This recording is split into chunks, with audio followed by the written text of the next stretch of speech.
Dr. Watson calls on his friend, Sherlock Holmes, and finds him talking to a stout elderly gentleman with fiery red hair. This is Mr. Jabez Wilson, who has come to Holmes with a case which, even in his extensive experience, is unique. Holmes asks Wilson to begin his narrative again for Watson's benefit, and because it is so strange that Holmes himself wants to be sure of every detail, Wilson produces an old newspaper, in which there is an advertisement announcing a vacancy in the Red-Headed League, an organization established by the bequest of a wealthy American named Kia Hopkins. The advertisement promises a salary of £8 a week for purely nominal services to the successful applicant, and gives the address of the League's central London offices, in Pope's Court, Fleet Street.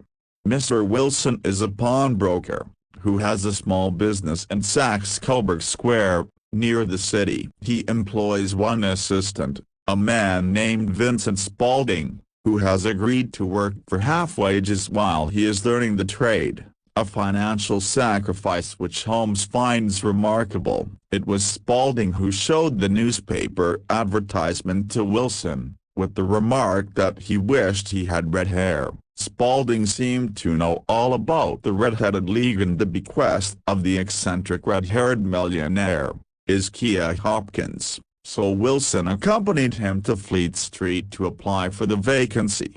Outside the office in Fleet Street was a large crowd of men with every shade of red hair. However, very few had the real vivid flame-colored tint of Wilson's hair, except the man who was sitting in the small, sparsely furnished office, screening the applicants. He introduced himself as Duncan Ross, and promptly accepted Wilson to fill the vacancy. The position involved coming to the office from 10 a.m. to 2 p.m. every day and copying out the Encyclopedia Britannica. The only stipulation is that Wilson must not leave the building for any reason, or he forfeits his post. The next day, Wilson returned to the office of the Red-Headed League and found Duncan Ross waiting for him, somewhat to his surprise, since he had convinced himself that the whole affair must be a hoax. He copied out the first pages of the Encyclopedia Britannica,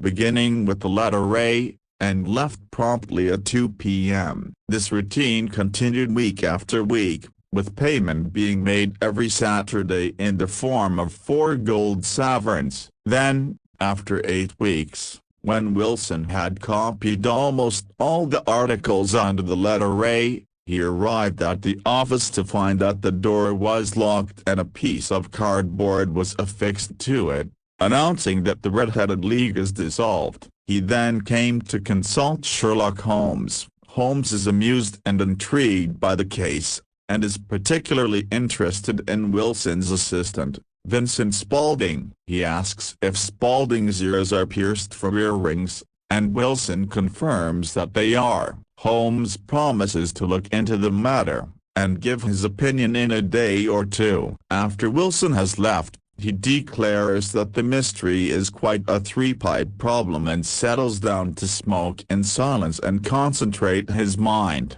Eventually, he springs out of his chair and, accompanied by Watson, takes the Underground Railway to Aldersgate, and walks from there to Wilson's pawn shop in Saxe-Coburg Square. He raps the pavement in front of the shop with his cane, knocks on the door, and, when the assistant answers, inquires the way to the Strand. Having done this, Holmes cryptically declares to Watson that this assistant, Spaulding, is the 4th smartest man in London, and says that he knocked on the door in order to inspect the knees of his trousers.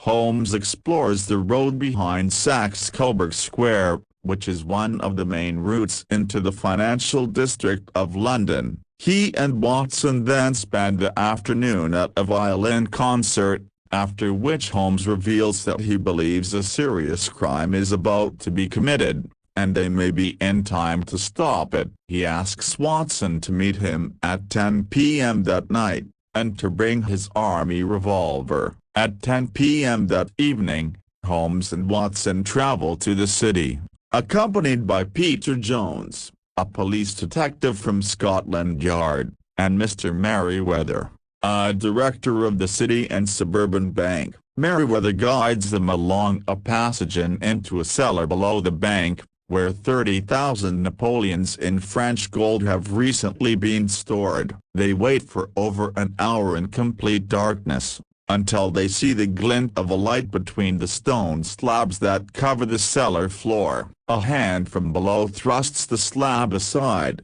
and two young men come up through the hole. One is Wilson's assistant, Vincent Spaulding. The other, the man Wilson knew as Duncan Ross of the Red-Headed League. Vincent Spaulding is really John Clay, an aristocratic master criminal who based the idea of the Red-Headed League on the coincidence of his accomplice and a pawnbroker whose business premises backed onto the bank having the same shade of fiery red hair. The League was a convenient fiction to ensure that Wilson was away from the shop while Clay and Ross dug a tunnel between the basement of his building and the cellar of the bank on the street behind it. This is why Holmes wanted to inspect the knees of Clay's trousers, for evidence of tunneling. The police arrest the two criminals, and both Merriweather and Watson express their admiration for Holmes's reasoning process. But Holmes tells Watson that such little problems as this merely save him temporarily from the tedium of life, which he feels closing in on him again now that the adventure is over.